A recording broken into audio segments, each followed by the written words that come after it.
नमस्कार, कंज्यूमर अड्डा में आपका स्वागत है। आपके साथ मैं हूं विपिन भट्ट और आज हम बात करेंगे प्रदूषण की और उसके आपके दिल के साथ कनेक्शन की। प्रदूषण विकराल लेकिन दिल का रखे ख्याल। हाँ जी, क्योंकि एक रिसर्च आई, एक स्टडी आई है जिसमें कहना यह है, निष्कर्ष ये है कि प्रदूषण आपके दिल को और खतरे में डालता है और अगर आप दिल के मरीज हैं तो ये खतरा और भी बढ़ जाता है। आज इसी पर हमारी चर्चा का फोकस रहेगा। कुछ खास मेहमान हमारे साथ जुड़ेंगे, देश के कुछ बड़े doctors, public health analyst Sameer Bhati. आप सभी का बहुत बहुत स्वागत है, क्योंकि आप एक बड़ी पैथोलॉजी लैब भी चलाते हैं, चेन चलाते हैं पूरी। जो भी आपके टेस्ट होते हैं, जो भी इन दिनों आते हैं, क्या अचानक से संख्या ऐसे लोगों की बढ़ती है जहां पर हृदय की प्रॉब्लम हो रही है, जहां पर हार्ट की प्रॉब्लम हो रही है और फिर अल्टीमेटली आपको कॉज पता चलता है कि कुछ और नहीं, ये तो पोल्यूशन है। बिल्कुल बिल्कुल। देखिए, जैसा हम देख भी रहे हैं कि एयर वैसे हमारे लिए बहुत एसेंशियल, अगर हम खाने पीने की बात करें तो उससे कहीं ज्यादा हमें एयर की रिक्वायरमेंट पड़ती है। और अभी जैसे WHO की जो स्टडी भी आपने दिखाई थी 2018 के अंदर भी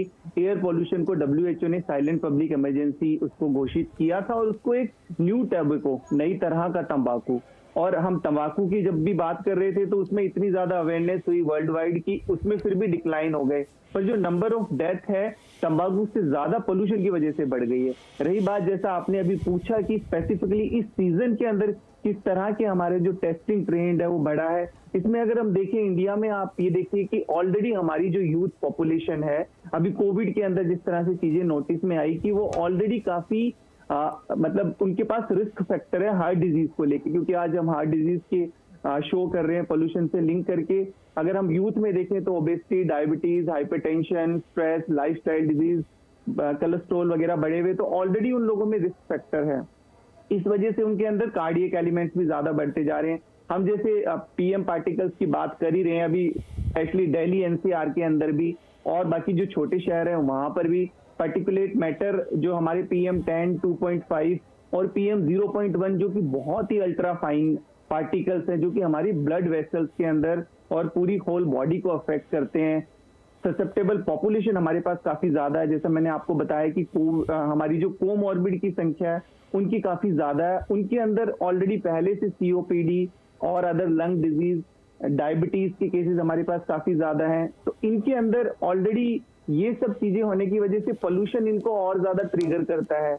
PM की तो हम बात कर ही रहे हैं, पर्टिकुलेट मैटर की। स्पेसिफिकली अगर हम मेट्रोपॉलिटन सिटीज के अंदर देखें तो उसमें गैसियस पोल्यूशन भी काफी ज्यादा है। अगर आप देखें कि सल्फर डाइऑक्साइड वो आपकी हार्ट डिजीज को, जो प्री एग्जिस्टिंग हार्ट डिजीज है, उसको बढ़ा देता है। ओजोन के जिस तरह से हम लोगों को सबको पता है कि लॉन्ग टर्म साइड इफेक्ट है और वो भी आपकी कार्डियोवैस्कुलर हेल्थ को अफेक्ट करता है। लेड आपका इंक्रीज करता है रिस्क इस्केमिक हार्ट डिजीज को।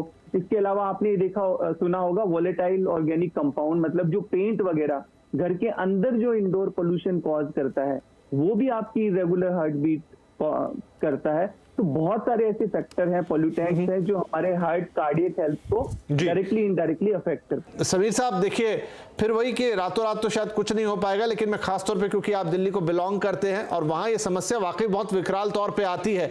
दूसरे शहर की भी हालत खराब है। क्या आपको लगता है कि आम जन भागीदारी से, सरकार का लेवल छोड़िए, आम जन भागीदारी से भी फर्क पड़ सकता है? थोड़ा सा आप कॉशियस हो जाएं गाड़ी घोड़ों के इस्तेमाल में, थोड़ा बहुत अपने रोजमर्रा की चीजों में। बिल्कुल बिल्कुल। देखिए, अब इसमें हम ये नहीं कह सकते कि स्पेसिफिकली सरकारों पे ही छोड़ दें। एक्सटर्नल फैक्टर्स बहुत सारे हैं जो हमारे कंट्रोल में नहीं है, पर एटलीस्ट जो हमारे कंट्रोल में चीजें हैं उनका तो हमें निश्चित तौर पे ध्यान रखने की जरूरत है। जैसा कोविड ने हमें सिखाया भी कि जितना ज्यादा हम इस पे प्रिवेंशन की तरफ ध्यान देंगे उतना ज्यादा बेहतर होगा। और जैसे हम अब हाई रिस्क पॉपुलेशन को जानते हैं तो एटलीस्ट उन लोगों को अपने आप को थोड़ा ज्यादा अलर्ट रहना पड़ेगा, क्योंकि अभी हॉस्पिटलाइज भी जो देख रहे हैं हम लोग ज्यादा, जो ऑलरेडी हाई रिस्क वाले लोग थे उन्हीं में हॉस्पिटलाइजेशन भी बढ़ा है। तो उन लोगों को प्रोटेक्ट करके रखने की बहुत ज्यादा जरूरत है। बहुत शुक्रिया सर, आई थिंक ये आंखें खोल देने वाली बातें आपने बताई हैं और इस अवेयरनेस से चीजें बदलेंगी। उसमें अगर कोई सहयोग मिलेगा तो हमारा लक्ष्य पूरा होगा। बहुत शुक्रिया आप सभी का इस कार्यक्रम में शामिल होने के लिए। नमस्कार।